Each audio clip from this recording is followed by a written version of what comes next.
assim. E agora vamos para esse lance da Lava Jato. Eu queria entender porque é uma coisa muito complicada mesmo, assim. Você tem como dar pra gente o contexto de como acontece isso? Por que que tem primeira instância, segunda instância? Pra gente é uma linguagem tão difícil. E a Sem pessoa tem dúvida. que ser condenada só em segunda instância para ser presa, pode ser em primeira. Como que funciona isso? Mudou alguma coisa? Posso fazer um disclaimer antes? Claro, claro. A sua pergunta já facilita muito a minha vida. Tá. Né? Por quê? Pela lei orgânica da magistratura, e eu tenho apreço por isso, eu acho que o juiz tem que tomar certos cuidados mesmo. Uma delas é, uma das regras da lei é você não pode comentar casos em andamento. Né? Mas eu tenho, ao lado da magistratura, eu tenho uma vida como professor de direito acadêmico, né? De mestrado, doutorado e tal. Eu posso, obviamente, falar de direito com Claro. você, né? E de coisas que acontecem na Lava Jato do ponto de vista jurídico. Claro. Sem dizer assim, olha, nesse caso aqui eu acho que devia ser assim, ou assado. Sem e emitir tal. opinião. Então nós temos uma questão que é da Lava Jato, mas que é do direito brasileiro. Exato. Poxa, Que um aluno poderia perguntar para você. Claro. Né? E então agora eu estou falando nessa condição, né? Até para deixar claro para todo mundo, na condição de professor de direito, de quem estuda esse assunto. Tá.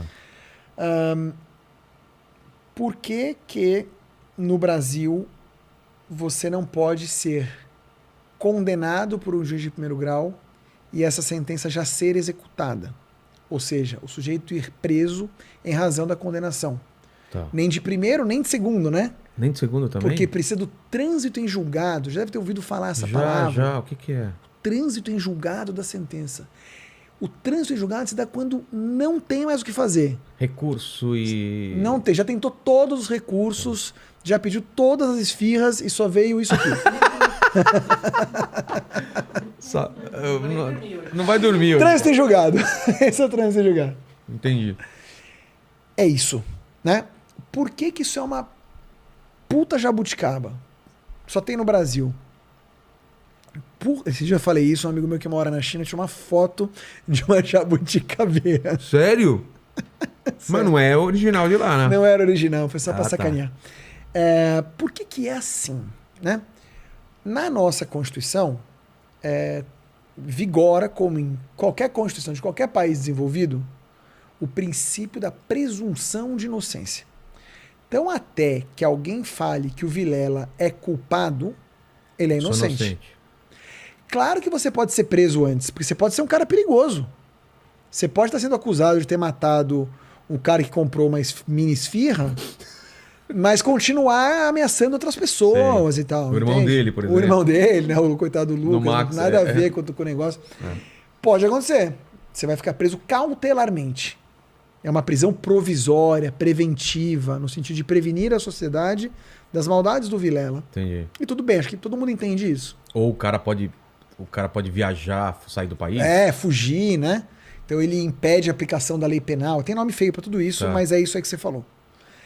Isso não tem discussão, é assim em qualquer lugar do mundo, é assim no Brasil também, tanto que tem muita gente que fica presa preventivamente um tempo. Foi muito discutido no caso Lava Jato essas prisões preventivas. Por causa da delação premiada que vinha na sequência. Se era uma espécie de tortura pro cara... Pois é, a gente pode falar disso. Bom, vamos falar. Mas explicando as instâncias, então a Constituição fala, olha, só que a redação da nossa Constituição... Onde você trabalha é que instância? É isso que eu não entendo. Primeira. Tá. Que é juiz primeira, desembargador segunda, ministro, STJ, Seria STF. terceira. Tá. Então falou juiz, é primeira. É primeira. Pô, isso já ajuda onde a coisa acontece, né, cara? Exatamente. Onde a coisa acontece. É o lugar mesmo. É o lugar. Depois reformam tudo. Depois vem lá em cima e bagunça tudo. Faz parte. Isso tudo faz parte. O sistema que funciona assim. A Constituição brasileira, ela fala assim, quando ela vai falar da presunção de inocência, ela fala, ninguém pode ser considerado culpado até o trânsito em julgado da sentença.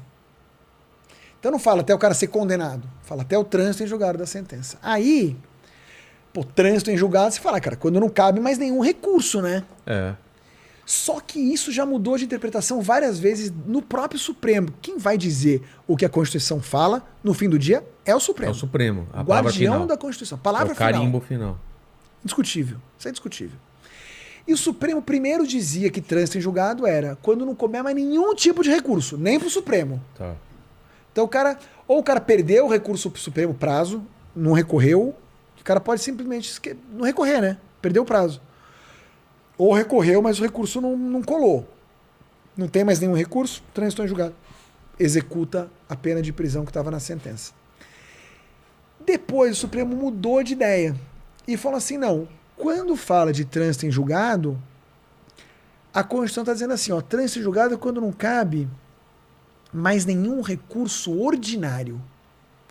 Quando não cabe mais nenhum recurso nas instâncias da justiça ordinária. O que é isso? Justiça ordinária sou eu, primeiro grau. Sou um ordinário? Sou um ordinário. É.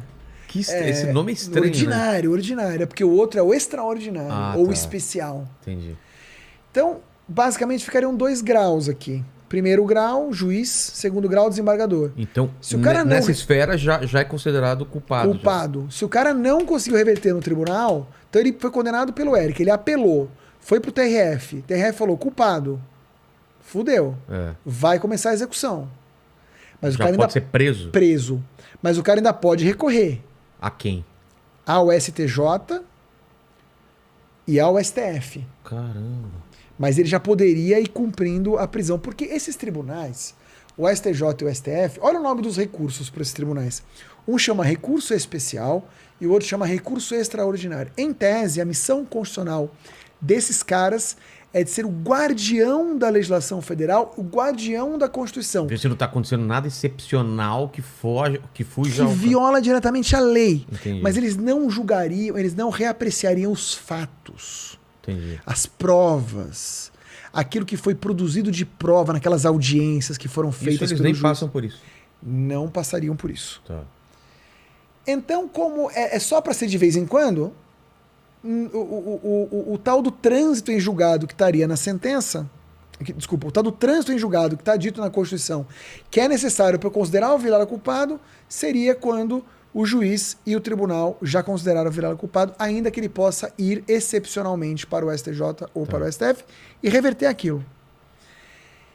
E quando rolou a Lava Jato, o Supremo estava com essa opinião. Então, os juízes de Curitiba, não teve Lava Jato só em Curitiba, né? Teve no Rio, em Brasília. Os juízes que julgavam esses casos condenavam os réus. Analisavam as provas, e dava sentença. Certo, errado, não sei, não olhei as provas. Os advogados recorriam, porque tem que recorrer mesmo, e ia para o tribunal. Chegava no tribunal, o tribunal mantinha a decisão do juiz. Falava, não, o juiz está certo. O tribunal é o desembargador? É o desembargador. Tá. Ele confirmava. No caso da Lava Jato, quem era? Eram desembargadores... dos casos do Moro, eram desembargadores do TRF da 4ª região, que é aquele do Sul, que fica em Porto Alegre. Tá. É um conjunto de juízes, né? Não é um juiz só. Ah, tá. Entendi. É um julgamento colegiado. Os caras confirmavam alguns, não confirmavam outros. Os que eles confirmavam, então o cara já podia ir pra cadeia. Entendi. Certo? Depois, com a mudança de composição ali do Supremo e tal, o Supremo... Porque esse entendimento sempre foi muito polêmico. Porque, veja, eu levei um tempo para te explicar. O que significa que é complicado mesmo. Quando mudou um pouquinho a composição dos juízes lá do Supremo, um aposentou, o outro entrou e tal. Como estava assim, era por um voto que eles achavam isso. Eles mudaram o entendimento. Então, hoje no Brasil, a não ser que eu acho que você é perigoso e eu tenho que te prender preventivamente para você não cometer outro crime ou fugir, você não terá a sua pena executada, a pena que eu te condenei em primeiro grau. Não, mas isso agora, né? Isso agora, tá. Porque mudou. Mudou quando? Mudou há uns anos. Ah, tá. Uns 2 anos, sei lá.